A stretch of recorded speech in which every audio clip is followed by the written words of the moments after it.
गुलनूर और फॉरिस की मोहब्बत की अनोखी दास्तान। क्या उनका प्यार साजिशों को मात दे सकेगा?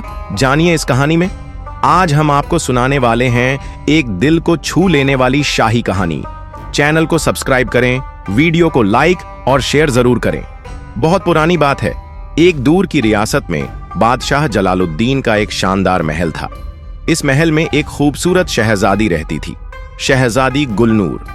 गुलनूर अपनी खूबसूरती और नजाकत के लिए मशहूर थी, लेकिन उसके दिल में एक उदासी थी जो कभी खत्म नहीं होती थी।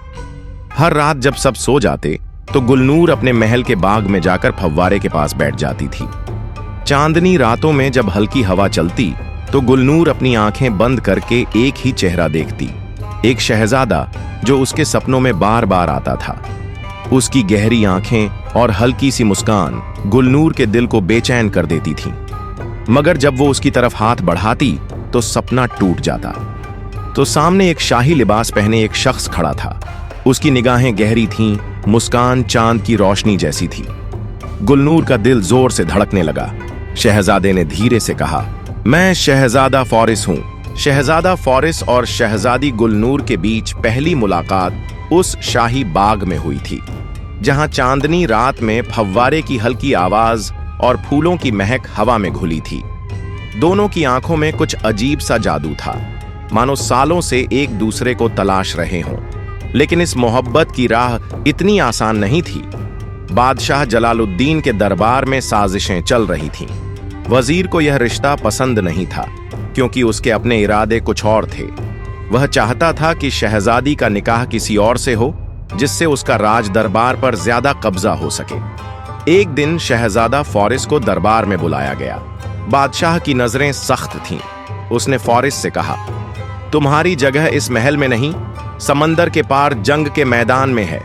अगर वाकई तुम इस मोहब्बत के काबिल हो तो साबित करो। शहजादी गुलनूर की आंखों में आंसू आ गए। वह कुछ कहना चाहती थी, लेकिन शाही कानून के आगे उसकी जुबान बंद थी। फॉरिस ने गुलनूर की तरफ देखा, फिर सिर झुकाकर कहा, अगर मेरा इम्तिहान यही है तो मैं इसे कबूल करता हूं। अब शहजादा फॉरिस एक मुश्किल सफर पर निकलने वाला था। क्या वह इस इम्तिहान में कामयाब होगा? क्या शहजादी गुलनूर उसकी वापसी का इंतजार कर पाएगी? शहजादा फॉरिस अपने सफर पर निकल चुका था। समंदर के पार उसे एक खतरनाक दुश्मन का सामना करना था, जो कई राज्यों पर कब्जा करने की ताक में था। बादशाह जलालुद्दीन ने उसे यह मुश्किल इम्तिहान दिया था, लेकिन फॉरिस जानता था कि यह सिर्फ एक जंग नहीं, बल्कि उसकी मोहब्बत की क़ीमत थी। इधर शहजादी गुलनूर महल में बेचैन थी। हर दिन उसकी आंखें महल की बालकनी से दूर समंदर की ओर देखती, इस उम्मीद में कि कहीं से कोई खबर आएगी। मगर खामोशी ही उसका मुकद्दर बन चुकी थी। उधर समंदर के सफर में अचानक एक तूफान आ गया। काले बादल घिर आए, तेज हवाएं चलने लगीं और लहरें आसमान को छूने लगीं। जहाज जोर जोर से हिलने लगा और नाविक घबरा गए। फॉरिस ने अपनी तलवार संभाली और चीखा, कोई डरने की जरूरत नहीं, हम ये सफर पूरा करेंगे। लेकिन तभी एक जोरदार लहर आई और जहाज एक चट्टान से टकरा गया। फॉरिस का जहाज डूबने लगा और वह समंदर में गिर गया। अंधेरा छा गया और चारों ओर सिर्फ पानी ही पानी था। महल में उसी रात गुलनूर को अजीब सा एहसास हुआ। उसने अचानक अपने सीने पर हाथ रखा और एक गहरी आह भरी, मानो उसे महसूस हो रहा था कि कुछ बहुत बुरा होने वाला है। क्या शहजादा फॉरिस इस तूफान से बच पाएगा? क्या गुलनूर की मोहब्बत उसकी सलामती की दुआ बन सकेगी? शहजादा फॉरिस समंदर की गहराइयों में डूब चुका था। तूफान की तेज लहरों ने उसके जहाज को बर्बाद कर दिया था, लेकिन कदिस्मत ने अभी उसका साथ छोड़ा नहीं था। कुछ मछुआरों का एक काफिला समंदर के किनारे से गुजर रहा था जब उन्होंने बेहोश पड़े फॉरिस को देखा। उन्होंने उसे किनारे पर खींचा और बचाने की कोशिश की। कई दिनों बाद फॉरिस जब होश में आया तो उसने खुद को एक अनजान गांव में पाया।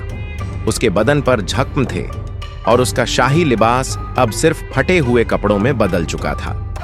लेकिन उसके इरादे अभी भी मजबूत थे। वह जानता था कि उसे हर हाल में अपने प्यार और अपने वतन के लिए वापस जाना होगा। कि बालकनी से समंदर को देखती, लेकिन अब उसकी आंखों में आंसू सूख चुके थे। महल में अफवाहें फैल चुकी थीं कि शहजादा फॉरिस इस दुनिया में नहीं रहा। बादशाह जलालुद्दीन ने भी यह मान लिया कि फॉरिस लौट कर नहीं आएगा। फिर हुआ कुछ ऐसा जिसने सबको हैरान कर दिया।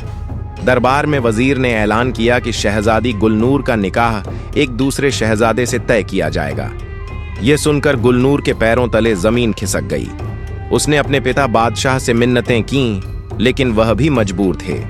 अब शहजादी गुलनूर के पास सिर्फ एक ही रास्ता था, वह इस जबरदस्ती के रिश्ते को कबूल कर ले या फिर किसी चमत्कार का इंतजार करे।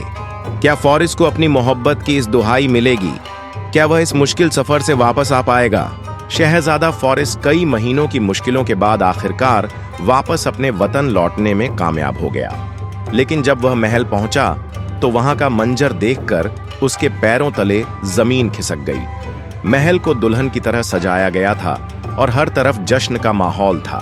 उसे पता चला कि आज शहजादी गुलनूर का निकाह किसी और से होने जा रहा था। शाही दरबार में शहजादी गुलनूर अपने शाही लिबास में खड़ी थी, मगर उसकी आंखें उदास थीं। जैसे ही काजी ने निकाह के लिए उससे इजाजत मांगी, उसकी आंखों से आंसू बह निकले। वह कुछ कहने ही वाली थी कि अचानक दरबार के दरवाजे जोर से खुले। सभी ने पीछे मुड़कर देखा। वहां शहजादा फॉरिस खड़ा था। उसके कपड़े सफर की धूल से भरे थे, बदन पर जख्म थे, मगर उसकी आंखों में वही हिम्मत और प्यार की चमक थी। महल में हलचल मच गई। बादशाह जलालुद्दीन अपनी जगह से उठे और बोले, फॉरिस, तुम जिंदा हो? फॉरिस ने सिर ऊंचा करके कहा, हां, और मैं अपने प्यार और अपने हक के लिए आया हूं। शहजादी गुलनूर दौड़कर फॉरिस के पास आई और उसके सामने खड़ी हो गई। महल में मौजूद सभी लोग ये नजारा देख रहे थे। बादशाह के लिए यह फैसला आसान नहीं था, लेकिन जब गुलनूर ने अपने पिता के सामने सिर झुका लिया और कहा, अब्बा हुजूर, मेरी मोहब्बत मेरी तकदीर है, इसे मुझसे मत छीनिए, तो बादशाह को अपनी बेटी की मोहब्बत के आगे झुकना पड़ा। उन्होंने ऐलान किया कि शहजादी गुलनूर का निकाह शहजादा फॉरिस से ही होगा। दरबार में खुशी की लहर दौड़ गई। वजीर, जिसने सारी साजिश रची थी, उसे महल से निकाल दिया गया। कुछ ही दिनों बाद शहजादा फॉरिस और शहजादी गुलनूर की शाही शादी बड़े धूमधाम से हुई। दोनों का प्यार आखिरकार जीत गया और उनकी मोहब्बत की यह दास्तान हमेशा के लिए अमर हो गई। अगर आपको यह कहानी पसंद आई हो तो चैनल को सब्सक्राइब करें, वीडियो को लाइक और शेयर करना न भूलें।